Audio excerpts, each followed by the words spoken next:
bajo protesta, en contra.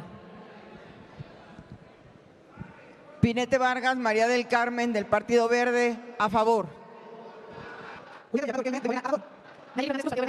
Aprobado en lo general y en lo particular, con las modificaciones aceptadas por la Asamblea por 357 votos, el proyecto de decreto por el que se reforman, adicionan al Senado de la República para sus efectos constitucionales. Y efectivamente, después de 18 horas de discusión, de debate, de incomodidad, de ese podio improvisado, cajitas de cartón, lonchibón, sin baños, después de mucho estrés, pasa al Senado la pelota caliente de la reforma al Poder Judicial. En casi 24 horas ininterrumpidas,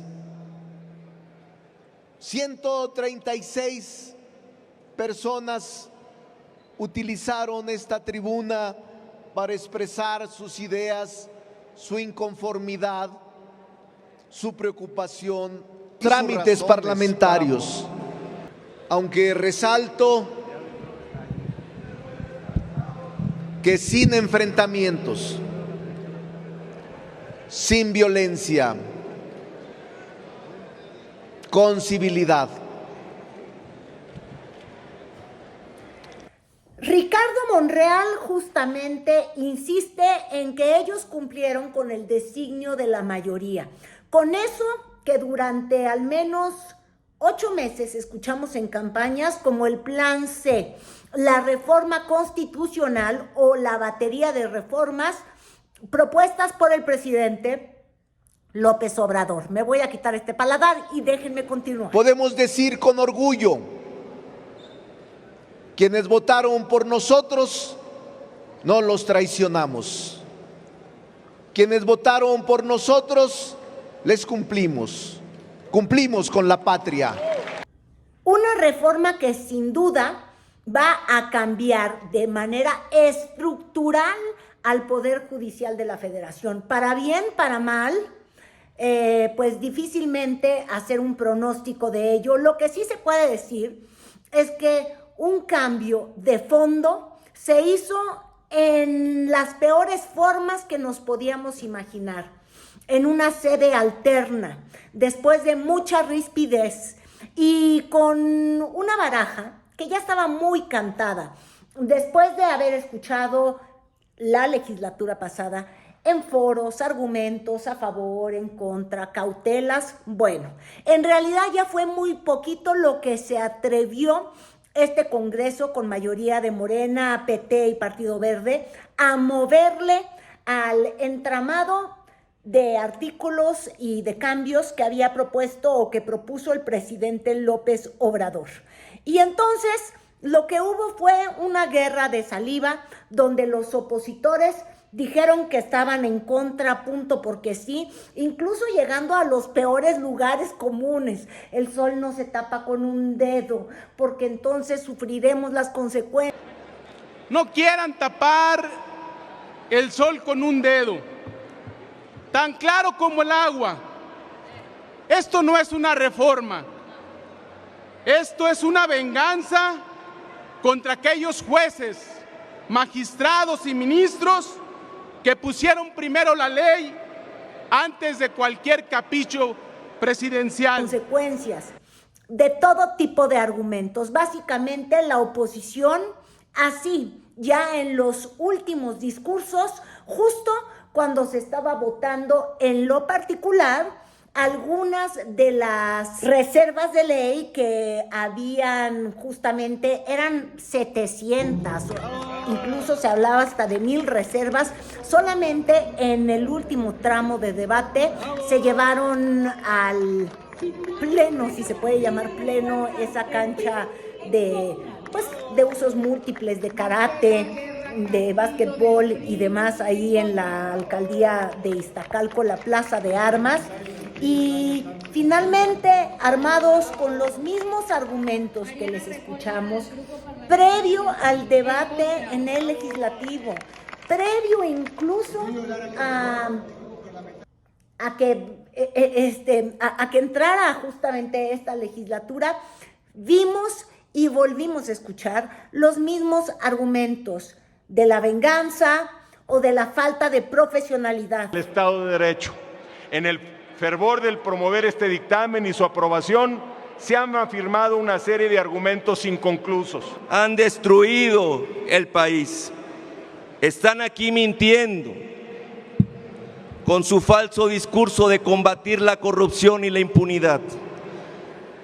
Pero son puras patrañas, puras mentiras. No tienen vergüenza. Entre los últimos cruces que hubo entre Morena y la oposición, destaca el de Margarita Zavala con el diputado Arturo Ávila, que de plano inicia su intervención con un tengan para que aprendan, porque nosotros sí estamos por los derechos laborales. A lo que en una manera que luego cuesta trabajo entenderle a Margarita o Margarinflas, como le dicen cuando cantinflea. Ahora, este es de sus intervenciones más lúcidas. El desvelo le ayuda y seguramente no haber podido salir a buscar algo para asolearse, como dice ella. El asunto es que tuvieron este pequeño cruce. Les duele mucho, ¿verdad? Les duele mucho. Quieren llorar, ¿verdad? Se les nota. Pero escuchen y tengan para que aprendan. Los derechos laborales de las personas trabajadoras del Poder Judicial de la Federación serán respetados en su totalidad. Se propone, escuchen, se propone la modificación para que las magistradas y magistrados de circuito, jueces y jueces de distrito de la Federación que concluyan su encargo por haber declinado o no resultar electas, sean acreedoras al pago de un importe equivalente a 3 meses de salario integrado, 20 días de salario por cada año. Que acaba de pasar, le ganó también Humberto Ambriz. Felicidades, diputado por mayoría. Está bien. También los de acá. Pero sí le quiero decir que precisamente es lo que hacen eso a los trabajadores. Claro que no los respetan, les están quitando su trabajo, les están quitando su carrera judicial y a cambio de ello perdemos incluso la independencia judicial. La independencia es de verdad la esencia del Poder Judicial. Por eso venimos aquí a defenderla. Porque no solo se trata de ellos y de sus familias, se trata de nuestro país que tiene... Y fueron pasando de uno por uno, panistas. Son casos que nada benefician al Poder Judicial. Esta reforma judicial que nació de un afán de venganza por parte del Ejecutivo y encontró el respaldo disciplinado de su partido mayoritario en este Congreso, carece de todo diagnóstico técnico y científico sobre el Poder Judicial en México. Vergüenza les debería de dar venir a aprobar por imposición en un deportivo una reforma tan dañina para nuestro país. Priistas como el hermano del exgobernador, justamente Calzada, de ahí de Querétaro. La conciencia con dedicación, precisión y preparación. Las y los jueces son quienes tienen en sus manos la libertad de una persona, el destino de sus familias o de su patrimonio. Aspectos tan sensibles como decidir sobre la culpabilidad de un delito, la guardia y la custodia de un niño, de una niña, de un adolescente, que se ejecute un embargo o que se afecten derechos laborales, son algunos de tantos ejemplos. Discursos van, discursos vienen. Finalmente se tendrá esta reforma y por más que escuchamos distintos argumentos, no acaba uno de entender, si uno solamente se basa en lo que dice la oposición, dónde estaba la propuesta de ellos. Porque claro, primero no querían reconocer que el Poder Judicial es un poder podrido, pues. O sea, ¿por qué? Porque finalmente sirve solamente a los trabajadores en ese sector, en el Poder Judicial, pero no ha sabido servir a la población y por eso tuvo tanta resonancia quizás el argumento de decir necesitamos hacer cambios profundos en nuestro sistema judicial. Pero nunca se termina por hacer una propuesta desde la oposición que nos haga pensar que no es que estuvieran defendiendo a unos ministros o a unos jueces o a un grupo de mil y feria trabajadores que van a ser los que tendrían que irse a las urnas y que en realidad querían defender a la población. Esos argumentos no los terminamos de escuchar. Se brincó a otros temas que siguen siendo ciertos, pero este ir y venir no le aporta a la discusión nacional. Es decir, necesitamos mejores fiscalías, sí, y necesitamos mejor medio ambiente. El asunto es cómo le haces. Necesitamos respirar aire limpio, necesitamos que no haya corrupción. ¿Y cómo le haces? Es decir, la oposición nunca supo plantear cómo le iba a traer justicia al mexicano común, al que tiene que ir a levantar una denuncia, al que se tiene que defender de un abuso de un vecino, a la madre que tiene que ver porque un acosador no toque a sus hijos, o algo tan sencillo como que en una escuela no le quieren dar derecho de admisión por un tema de discriminación. ¿Cómo vas a hacer que la ciudadanía sea escuchada por las leyes y que las leyes se van a hacer cumplir con un juez que castigue donde debe de castigar y simplemente busque que el resarcimiento del daño, como se dice de manera pomposa, a las víctimas? Eso no ha existido. No hay cosa más terrible en México que ser víctima y no hay cosa más fácil en este país que ser un agresor si se tiene buenos abogados. Ay, Dios mío, perdónenme, es que me estoy componiendo los dientes. Bueno. Que se acaben los influyentismos ahí en las fiscalías, en los juzgados también. Para eso urgen estos cambios al sistema de justicia local y federal. Necesitamos más personas juzgadoras y con más capacitación. Pero esta reforma, lo saben, va a provocar todo lo contrario. Y por el otro lado, tampoco logramos entender ¿cómo es que el hecho de elegir a un juez, a un magistrado o con los requisitos que se están implementando, si 1 año de antigüedad, 5 años de antigüedad, 25 años de antigüedad? Es decir, todo parece discurso. ¿Cómo logramos comprender que realmente se está atacando de raíz el tema de la falta de justicia en nuestro país? ¿Por qué serán menos corruptos? ¿Por qué van a dejar de depender del dinero del narcotráfico? Yo en realidad no logro escuchar hasta ahora una sola argumentación que diga que porque una persona es electa en una casilla va a ser mejor juez, o porque si lo elijo yo o el vecino o tiene tal recomendación va a ser mejor, o si quito una dinastía, porque además dicen que funcionan con mucho nepotismo. Entonces, si logramos que el sector judicial no dependa de 7 familias que hoy lo dominan, ¿por qué mañana no va a volver a ser dominado por otras familias que son las que logran más exitosamente ganar elecciones? Esa conexión nunca se hizo. Particular lo no reservado por 359 votos.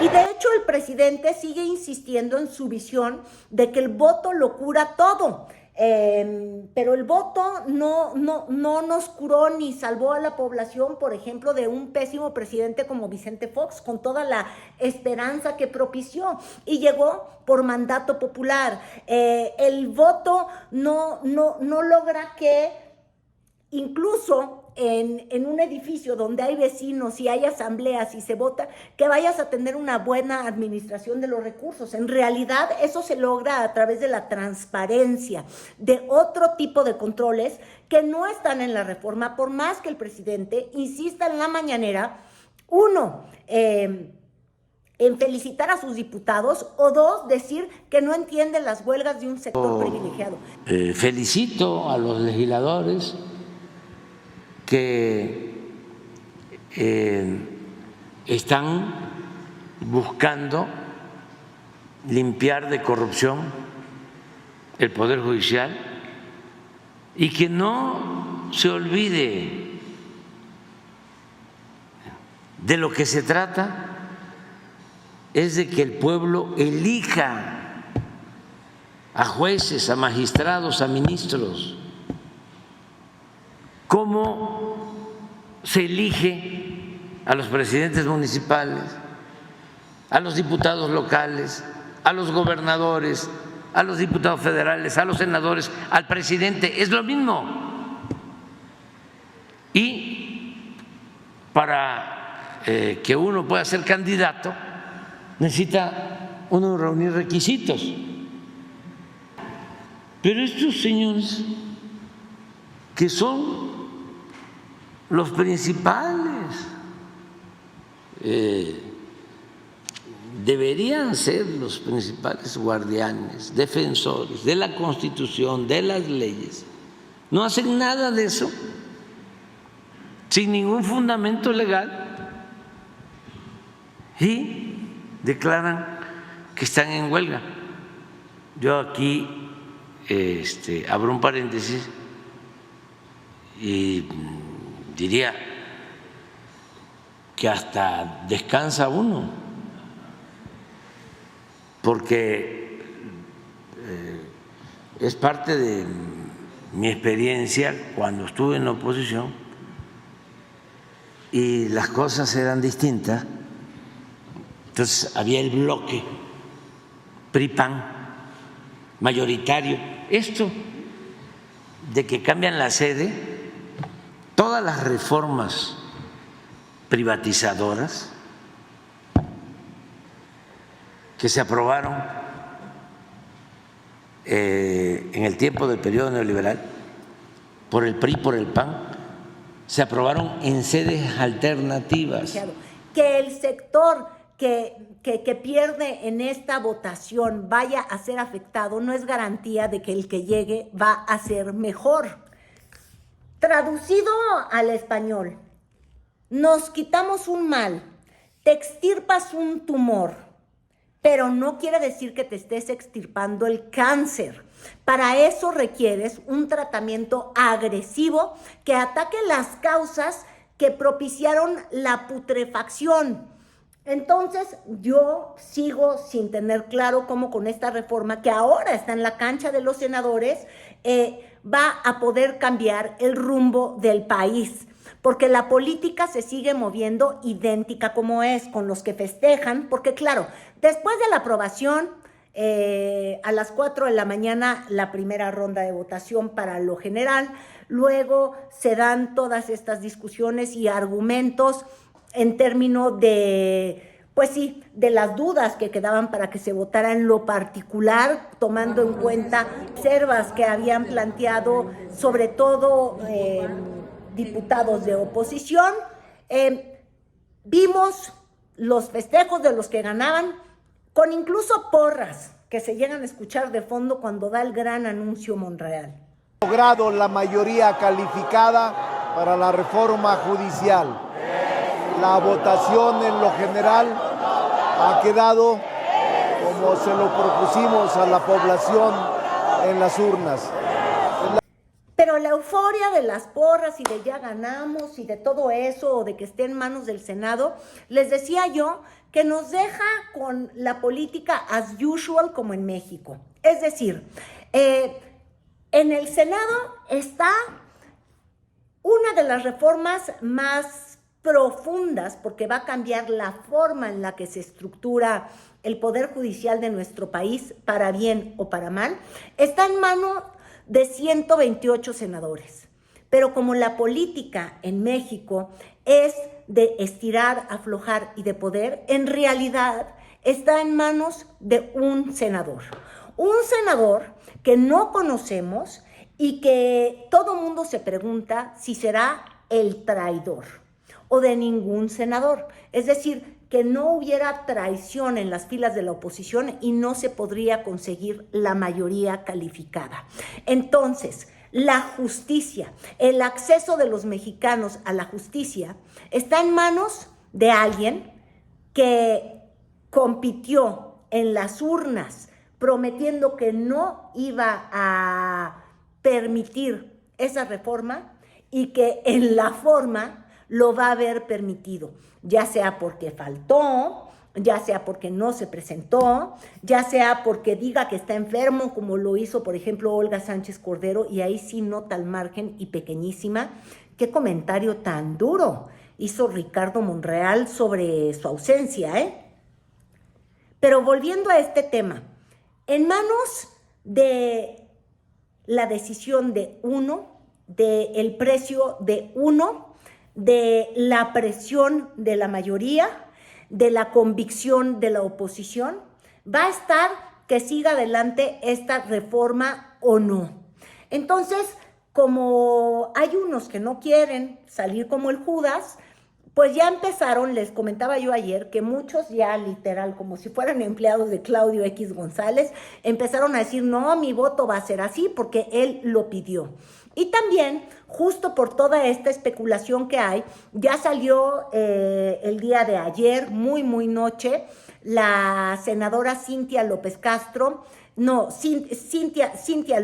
del PRI, para decir, yo no voy a traicionar, yo no soy. ¿Por qué? Porque había salido una foto de ella hace 2 días con Luisa María Alcalde, que hoy supuestamente es secretaria de Gobernación, pero en realidad ya es presidenta de Morena, y decían, ella es la que va a dar el bandazo. Ya salió a decir el día de hoy que no es ella. Uno de mis compromisos fue votar en contra de la reforma al Poder Judicial presentada hasta ahora. ¿Hace falta una reforma? Sí, pero no como le está planteando Morena en estos términos.